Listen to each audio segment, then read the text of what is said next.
दोस्तों, हमारे पिछले कुछ वीडियोस में काफी लोगों ने डिमांड की है कि हमें बताइए हींग कैसे बनता है। तो आज की वीडियो हींग पर ही होने वाली है। साथ ही नमक कैसे बनाया जाता है, हम उसके बारे में भी बात करेंगे। भारतीय खान पान में लोग स्वाद के साथ साथ खाने की सुगंध के भी बड़े शौकीन होते हैं। तभी तो पड़ोसी के घर में पक रही बिरयानी की खुशबू से हमारे मुंह में पानी आ जाता है। और इसी भारतीय खान पान की सुगंध और स्वाद का ही एक हिस्सा है हींग। लेकिन शायद सब लोगों को नहीं पता कि हींग कैसे बनता है, किस चीज से बनता है। कुछ लोगों को लगता है कि हींग पहाड़ों में पत्थर के रूप में पाया जाता है, लेकिन ऐसा बिल्कुल भी नहीं है। दरअसल हींग की खेती की जाती है। इंडिया के पंजाब, कश्मीर, हिमाचल प्रदेश और लद्दाख जैसे प्रदेशों में इसकी खेती होती है। लेकिन हमारा देश भारत हींग का इतना शौकीन है कि अब हर साल अफगानिस्तान, इराक और उज्बेकिस्तान से $100 मिलियन का हींग भारत में इंपोर्ट होता है, जो कि 700 करोड़ रुपए से भी ज्यादा है। हींग का पौधा देखने में कुछ सरसों के फूल जैसा दिखता है, लेकिन ये गाजर और मूली के पौधों की श्रेणी में ही आता है। एक बार खेतों में हींग के बीज को बो देने के बाद ये पौधा 4 से 5 सालों के बाद हींग देने लायक तैयार हो जाता है और एक पौधे से करीब आधा किलो हींग निकलता है। इन सब प्रोसेस को कंप्लीट होने में 4 से 5 साल का समय लगता है, इसलिए हींग इतना महंगा होता है। इंडिया में जो प्योर हींग का कच्चा माल इंपोर्ट होता है, उसकी कीमत करीब 35 से 40 हजार रुपए होती है। चलिए अब हींग बनाने के प्रोसेस को भी समझ लेते हैं। दरअसल हींग के पौधे में किसी फल या फूल से हींग तैयार नहीं किया जाता। दरअसल पौधे की जड़ से ही हींग को निकाला जाता है। और ऐसा भी नहीं है कि गाजर या मूली की तरह पूरी जड़ उखाड़ ले तो उससे हमें हींग प्राप्त हो जाएगा। दरअसल इस पौधे की जड़ में कट लगाया जाता है, जिससे कि गोंद जैसा चिपचिपा गाढ़ा पदार्थ निकलता है और इसको कंटेनर में जमा कर लेते हैं। अब ये हींग का कच्चा माल होता है। अभी ये खाने के लायक नहीं है, क्योंकि आपको पता होगा कि हींग की तासीर गर्म होती है।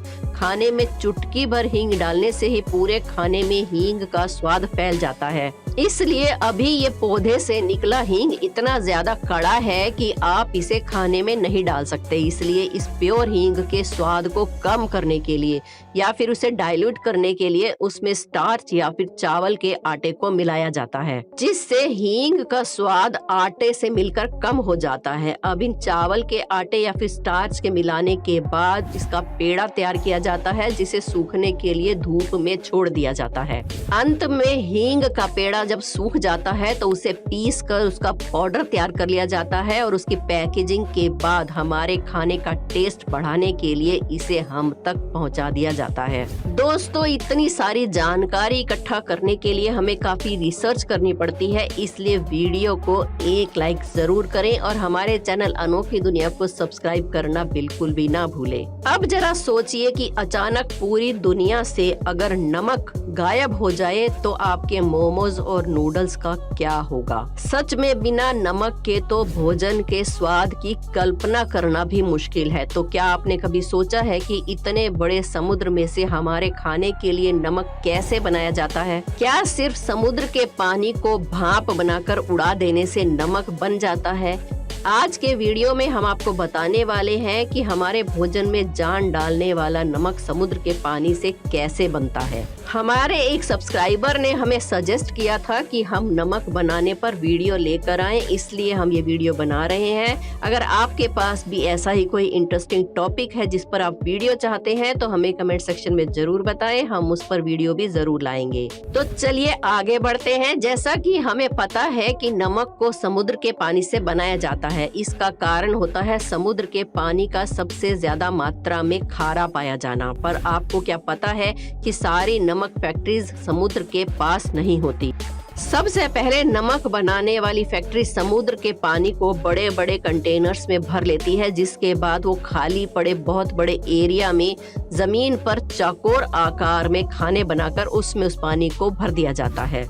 अब आपके मन में ये सवाल आया होगा कि अगर नमक बनाने में समुद्र के पानी की इतनी जरूरत होती है तो इसे समुद्र के बाजू में ही क्यों नहीं बनाया जाता। तो दोस्तों, इसका कारण ये है कि समुद्र में समय समय पर ज्वार भाटा आते रहते हैं, जिससे इनकी महीनों की मेहनत एक बार में ही बर्बाद हो जाएगी और समुद्र में मिल जाएगी। एक बार जब इन समुद्र के खारे पानी को चौकोर आकृतियों में भर दिया जाता है तो फिर इसे इवेपोरेशन प्रोसेस के लिए छोड़ दिया जाता है। जिन लोगों को नहीं पता उन्हें मैं बता दूं कि इवेपोरेशन प्रोसेस क्या होता है।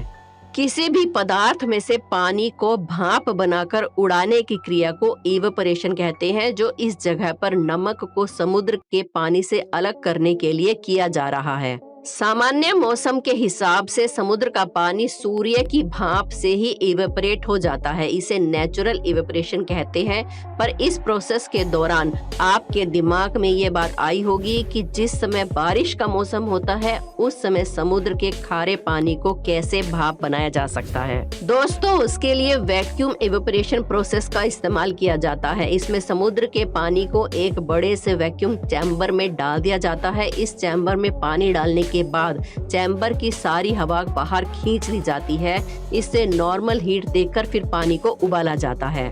इस तरह से आर्टिफिशियल नमक भी तैयार किया जाता है, लेकिन सामान्य मौसम में प्राकृतिक रूप से ही ये सारा काम किया जाता है। समुद्र के पानी को सूखने में ज्यादा से ज्यादा 2 से 3 हफ्तों का समय लगता है। एक बार पूरी तरह से समुद्र का पानी भाप बन जाता है तो सिर्फ बचता है शुद्ध नमक। पर आप ये सोचने की गलती मत कीजिए कि ये नमक अभी इस्तेमाल करने लायक है, क्योंकि इस्तेमाल तो दूर, ये अभी चखने के लायक भी नहीं है। अब इस नमक को प्यूरिफाई करने के लिए फैक्ट्रीज की तरफ ले जाया जाता है। प्यूरिफायर में जाने के बाद सबसे पहले नमक को बड़े बड़े ग्राइंडर मशीन में पीसा जाता है, ताकि इसके बड़े बड़े टुकड़े जो हैं वो छोटे छोटे आकार में बदल जाएं। करीब 1 घंटे तक पीसने के बाद इन्हें आगे भेजा जाता है, जहाँ पर इनके ऊपर पानी की धार छोड़ी जाती है। पानी की धार छोड़ने का मुख्य कारण ये होता है कि नमक के अंदर जो छोटे छोटे पत्थर रह जाते हैं वो निकल जाते हैं। एक बार इम्प्योरिटीज निकलने के बाद काफी हद तक नमक इस्तेमाल करने के लिए तैयार हो गया है, लेकिन अभी भी इसमें बहुत काम बाकी है। पानी की तेज धार डालने के कारण नमक पूरी तरह से गीला हो जाता है, जिसके बाद इसे आगे के प्रोसेस के लिए भेजा जाता है। आगे इस नमक को सेंट्रीफ्यूज यूनिट में भेजा जाता है। यहाँ पर नमक और पानी को अलग किया जाता है। मशीन में जाने के बाद नमक और पानी पूरी तरीके से अलग हो जाते हैं और आखिर में बचता है हमारे पास सूखा नमक। इसके बाद आखिरी और सबसे जरूरी स्टेप होता है इसमें केमिकल्स ऐड करना। दोस्तों, नमक हमारे लिए प्राकृतिक रूप से इस्तेमाल करने लायक नहीं होता, उसमें कुछ चीजें मिलाकर वो हमारे लिए इस्तेमाल करने लायक बनाया जाता है। तो आखिरी स्टेप में एक बड़े से कंटेनर में सूखे नमक को डाला जाता है, फिर उसके अंदर आयोडीन को अलग अलग मात्रा के हिसाब से मिलाया जाता है, जो कि हमारी सेहत के लिए भी बहुत अच्छा होता है। एक बार आयोडीन डालने के बाद इसे 1 हफ्ते के लिए छोड़ दिया जाता है, ताकि ये अच्छे से ब्लेंड हो जाए। ब्लेंडिंग प्रोसेस कंप्लीट होने के बाद इसे आखिर में पैकेजिंग के लिए भेज दिया जाता है। पैकेजिंग हो जाने के बाद इस नमक को नॉर्मल रूम टेम्परेचर पर ही स्टोर कर लिया जाता है, जो कि समय समय पर रिटेलर्स को भेज दिया जाता है। तो दोस्तों, कुछ इस तरह से समुद्र का खारा पानी हमारे खाने के लायक नमक में बदल दिया जाता है।